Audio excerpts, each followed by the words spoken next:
Притесненият баща веднага отива в болницата. Кръвното налягане е овладяно, но основният проблем е наднорменото тегло при детето. Като си имат предвид, че за ръста трябва да тежи около 45 кг. Свилен е силно изплашен за здравето на сина си. Той чак сега си дава сметка колко нездравословен начин на живот води неговото семейство. Бащата се притеснява, че лошите хранителни навици скоро ще се отразят и върху здравето на дъщеря му. На теория звучи добре, обаче при нас изобщо няма как да стане. Ние сме си първички по рождение. Децата непрекъснато се тъпчат.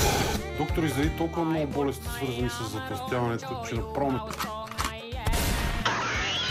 смятам, че трябва да променим начина на хранене и на мен, и на съпругата ми, и на децата, защото не може цял живот така да се мъчим. Браво, Свилен!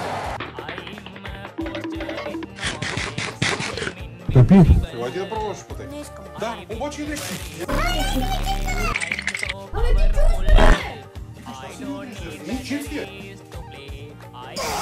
Хайде на масата. I'm unstoppable today.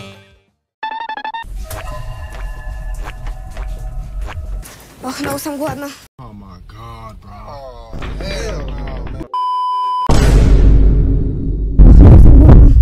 Леси на Пепи, ще му сипеш съвсем малко, защото току-що е ял чипс. Това е един чипс, какво толкова? Гладен съм. Какво толкова? Един чипс си взел Какво? съм. Чипс е много калории. Значи той изобщо...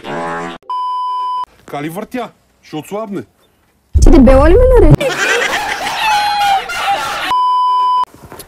Аре бе, няма ли да ядем? Ти базикаш.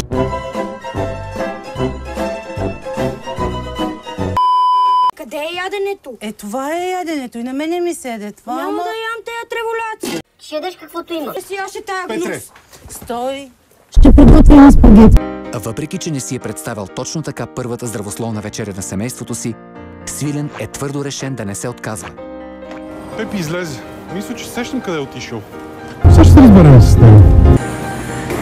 Момченце, дали се разбрахме нещо? Стига с тия бокуци. Престани да ядеш такива гадости. Значи, това нещо е за тебе. Разбрахме се да си промениш начина на хранене, да си промениш начина на живот. Какви са тия неща, които правиш? Нищо не сме се разбирали. Живота ми беше много по-хубав. Ще кажа на майка ти, ще ти направи нещо, което хем да е вкусно, хем да е полезно. Айде.